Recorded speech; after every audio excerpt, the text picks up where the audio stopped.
Hello అందరికీ welcome to my channel MR vlogs.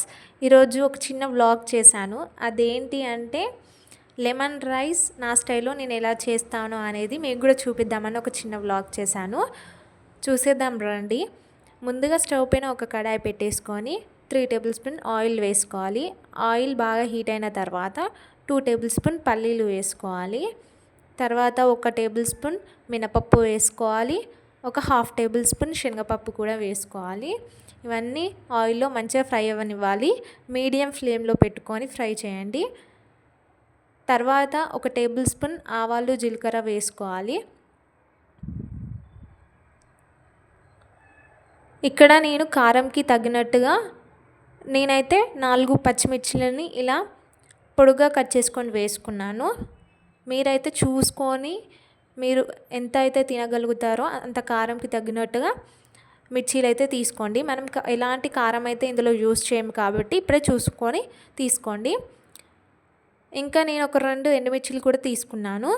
Me optional. ఎక్కువ ఎండుమిర్చిలు తీసుకొని తక్కువగా పచ్చిమిర్చి వేసుకున్నా కూడా చాలా బాగుంటుంది. 1 టేబుల్ స్పూన్ పసుపు కూడా వేసుకోవాలి. మంచి కలర్ వస్తుంది పసుపుతోని. 1 రెమ్మ కరివేపాకు కూడా వేసుకొని వేయించాలి. ఇక్కడ నేను 1 పెద్ద సైజు నిమ్మకాయ రసం తీసుకున్నాను. నా రైస్కి తగినట్టుగా నేను పులుపు చూసుకొని 1 నిమ్మకాయ మొత్తం రసం అయితే నేను తీసుకున్నాను. ఇక్కడే మనము రైస్కి సరిపడా సాల్ట్ తీసుకోవాలి.